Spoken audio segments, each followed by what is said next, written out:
presentation today over 3 chronic prevalent diseases in the United States and how they are preventable. Imagine you receive a phone call from your mother telling you to hurry to the emergency room. Your father has just had a massive heart attack and the doctors don't know if he will make it or not. This is extremely devastating news that I would not wish on my worst enemy. But what if I told you that heart attacks can be prevented, along with 2 other chronic, oftentimes deadly medical conditions, all with simple lifestyle changes? Chronic diseases in the United States, such as diabetes mellitus, coronary heart disease, and strokes, become more prevalent by each passing year. However, research shows that the preponderance of these chronic diseases in the United States are preventable with simple lifestyle changes.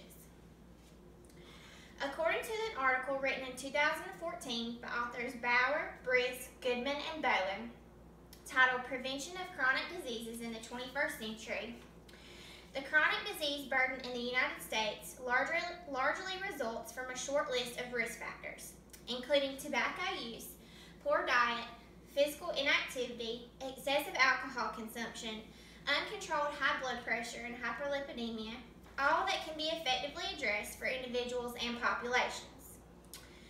All of these risk factors listed in this article, Prevention of Chronic Diseases in the 21st Century, if addressed, will decrease the chance of developing these diseases and increase the longevity and the quality of a person's life. The first chronic disease I'm going to discuss today is coronary heart disease.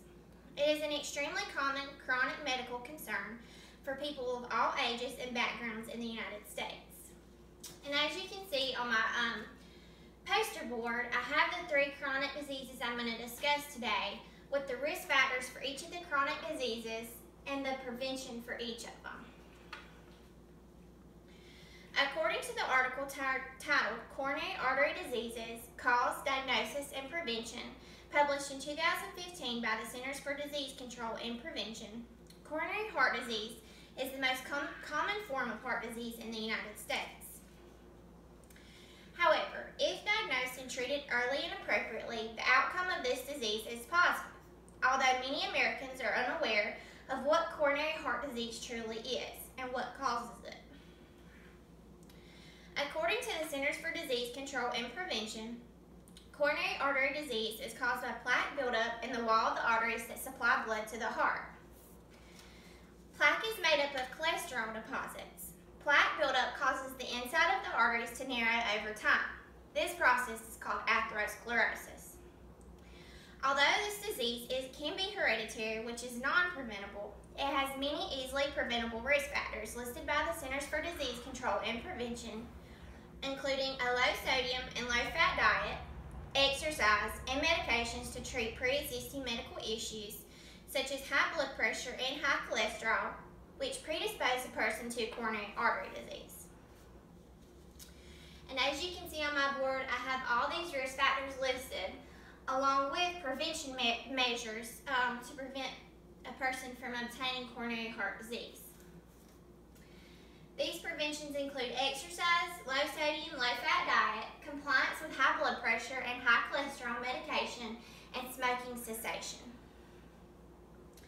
Due to the high probability of morbidity with heart disease, it is very important to live a healthy lifestyle in order to prevent the occurrence of it.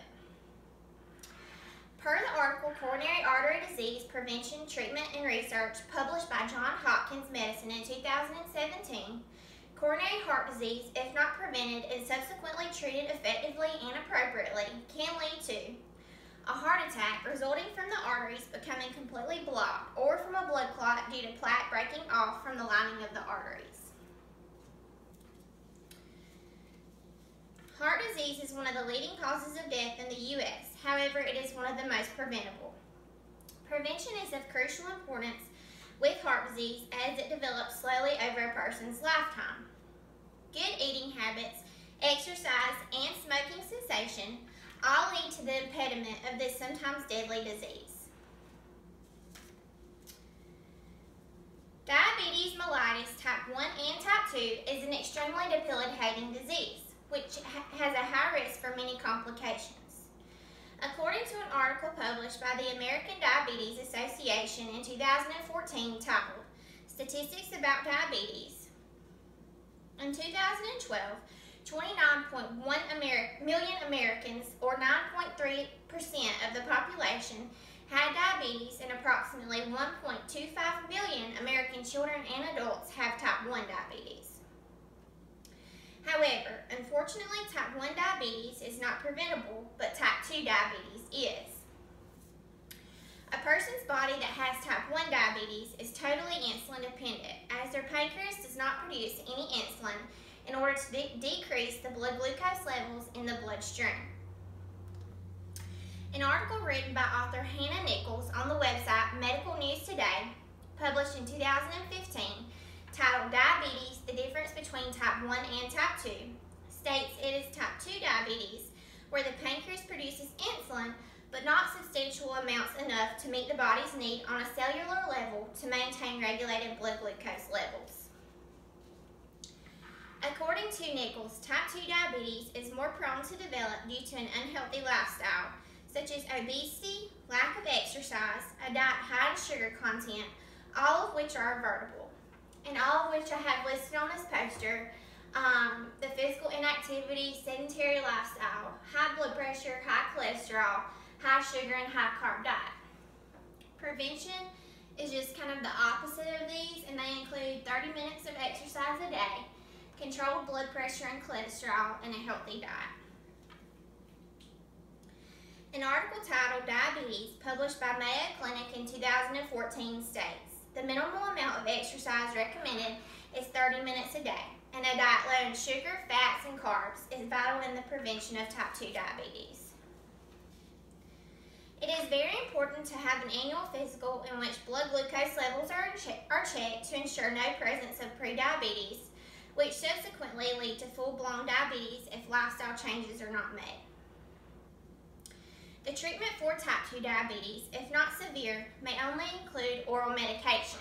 However, if the oral medication is ineffective, insulin is sometimes used along with oral medication in the regulation of high blood glucose levels.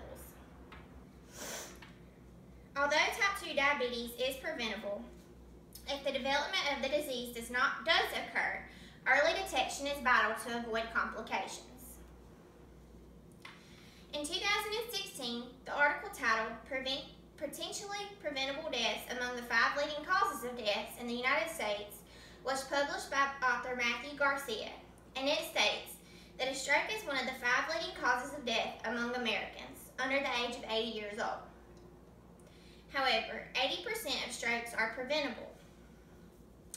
The 2 types of strokes include ischemic strokes and hemorrhagic strokes. The article titled Ischemic Strokes, published in 2016, states that ischemic strokes occur as a result of an obstruction within a blood vessel supplying blood to the brain.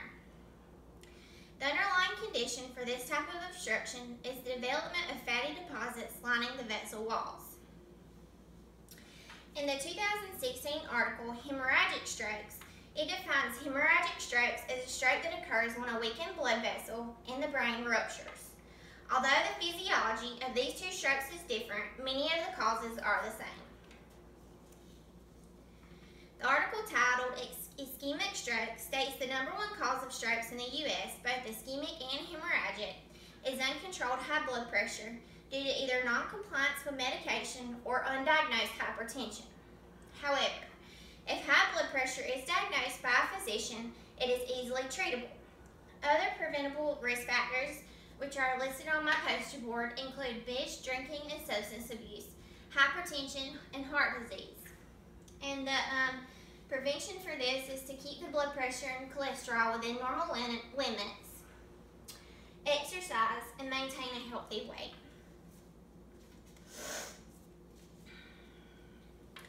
The aftermath of a stroke on a person's body, if it does not result in death, is debilitating and oftentimes irreversible. It can cause paralysis in extremities, vision loss, and sometimes victims lose the ability to speak. These victims become dependent on caregivers for all activity of daily living and lose all independence. However, one does not have to experience these effects if compliance with medication therapy and a healthy lifestyle is present. heart disease, diabetes mellitus type 2, and hemorrhagic and ischemic strokes are all widespread chronic diseases in the U.S. Each American knows a family or friend that has been affected by these oftentimes devastating diseases. The prevalence of these three conditions may lead to devastating effects and sometimes even death. Americans as a whole should be more aware of the predominance of these conditions and the risk factors for them. If these two factors become present, then proper prevention can then be rendered in order to decrease the occurrence of these chronic conditions. Thank you.